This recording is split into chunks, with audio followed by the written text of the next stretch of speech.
बोलो जयकारा। बोल मेरे श्री गुरु महाराज की जय। सौभाग्यशाली प्रेमी गुरुमुखो, परमात्मा ने हमारे ऊपर बड़ी अपार कृपा करके तो हमें ये मनुष्य शरीर दिया। और ये शरीर किस लिए दिया कि आप इससे जाके ज़्यादा से ज़्यादा भजन करके संसार के सुख पाओ। जो संसार के सुख हैं वो हम मनुष्य देह में ही पा सकते हैं। बाकी जितने भी जीव हैं वो संसार के सुख नहीं पा सकते, वो खाली अपने कर्मों का भोग भोगते हैं। तो इसके अंदर जो हमारे कर्म खराब भी होते हैं तो वो संत महापुरुष हमारे वो कर्मों को काट के तो अच्छा कर देते हैं। देखो, दो परिवार हैं हमारे। एक परिवार तो है हमारा सत्संगियों का परिवार है। देखो, इस सत्संगियों के प्यार में कितनी खुशी होती है, कितना अच्छा लगता है। दूसरा परिवार जो परमात्मा ने हमारा बनाया है वो हमारी वाइफ होती है, बच्चे होते हैं, बाप होता है, रिश्तेदार होते हैं। तो वो भी जो परिवार है वो भी हमें बड़ा खूबसूरत बनाना चाहिए। सबके साथ मिलजुल के एक दूसरे को कोऑपरेट करके चलना चाहिए ताकि हमारा वो परिवार भी बहुत अच्छा हो जाए। अब देखो, एक परिवार था। अब परिवार के अंदर हस्बैंड वाइफ बहुत ही खुशी के साथ रहते थे, बच्चे भी थे, सब बड़े आनंद के साथ रहते थे। एक बार हस्बैंड ने बोला अपनी वाइफ से, कहने लगा, भाई मेरा दिल करता है कि मैं तुम्हें कोई भी एक गिफ्ट दूं, बोलो क्या चाहिए जो मैं आपको गिफ्ट दे सकूं।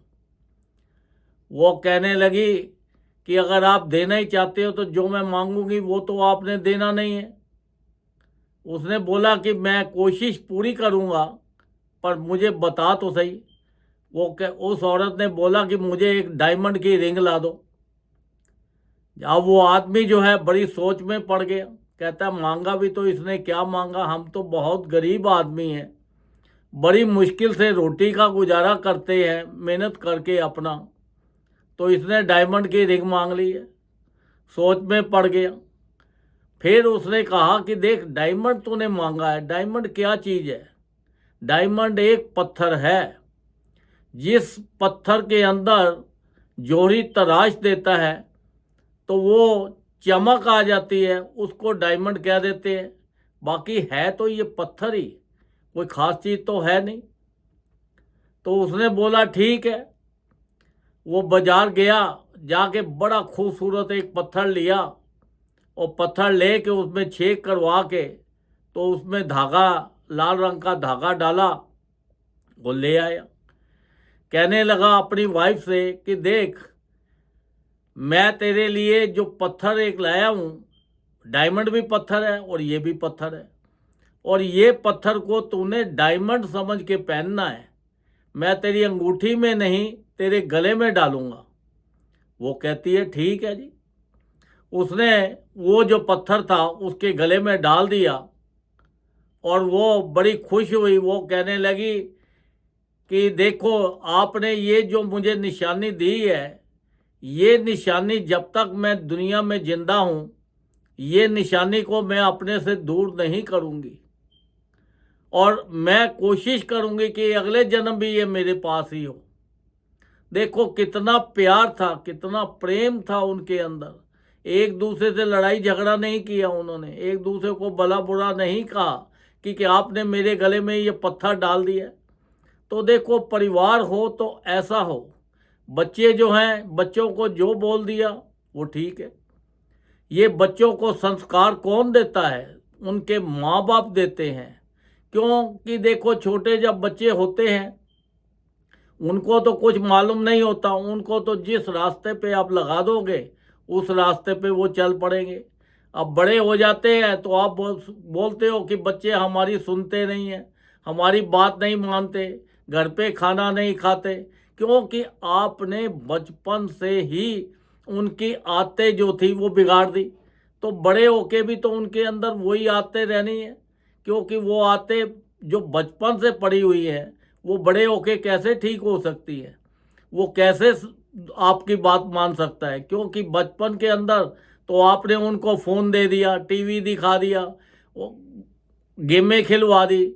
जब वो उनके चक्कर में पड़ गए तो उनकी नेचर तो वैसी बनती ऑटोमेटिक बनती चली गई, क्योंकि उनके पास मेमोरी खाली होती है, जो उसमें भर गया भर गया।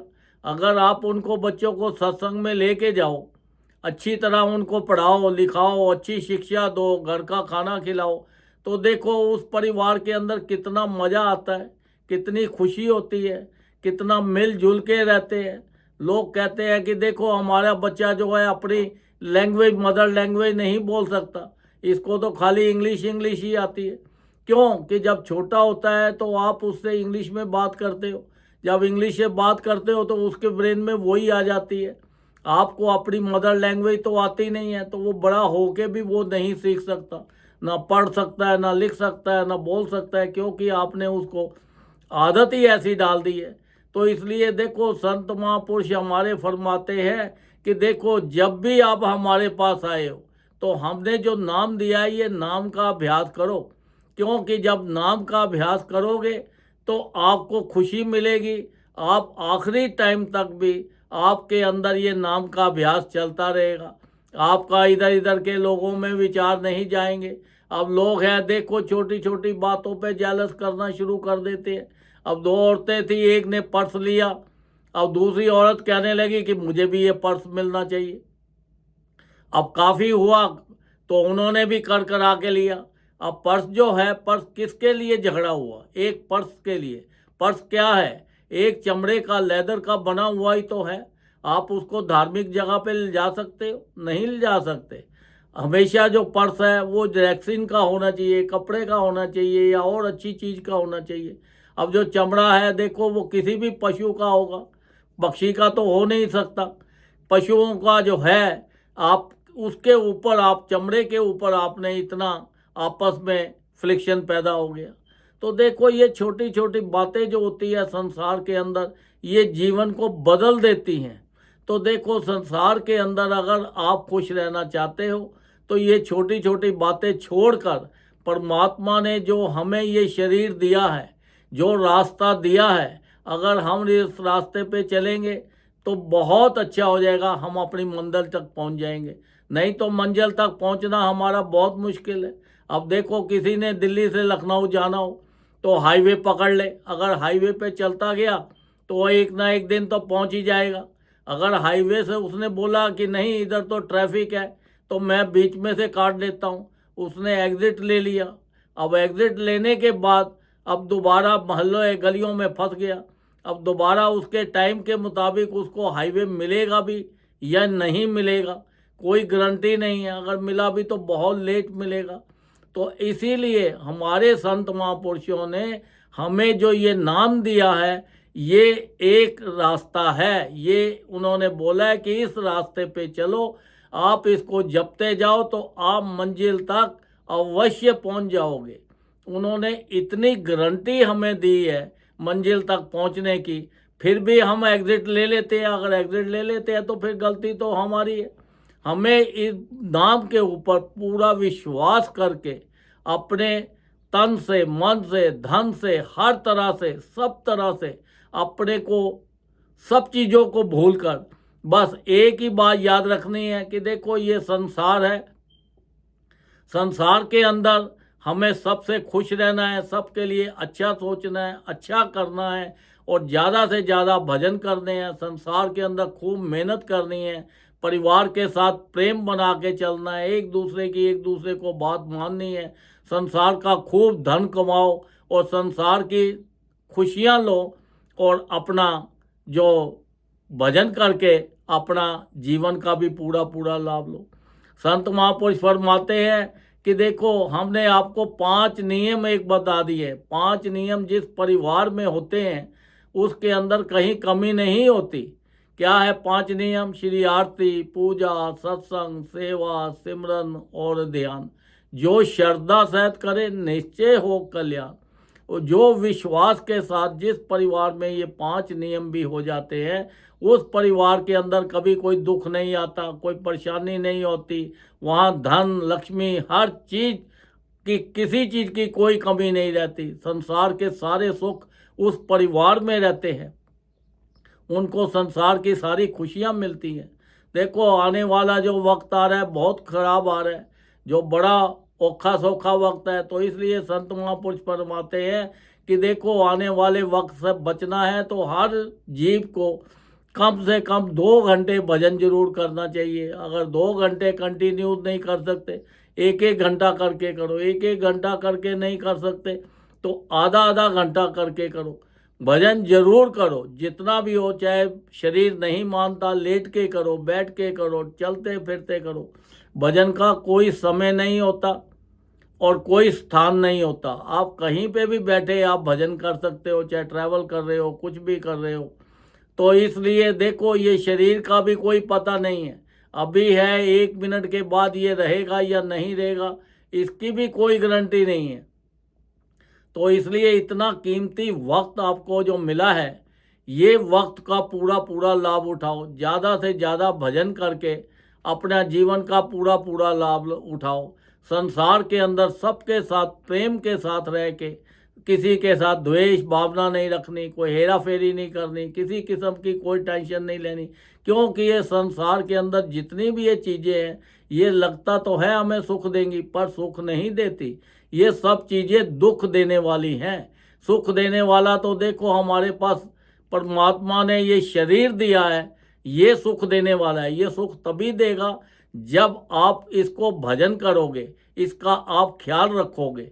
अगर आप इसका ख्याल नहीं रखोगे तो ये शरीर भी आपको दुख देगा, क्योंकि ये बीमार हो जाएगा, इसको कोई चोट लग जाएगी, कोई कुछ हो जाएगा तो फिर आपको दुख हुआ।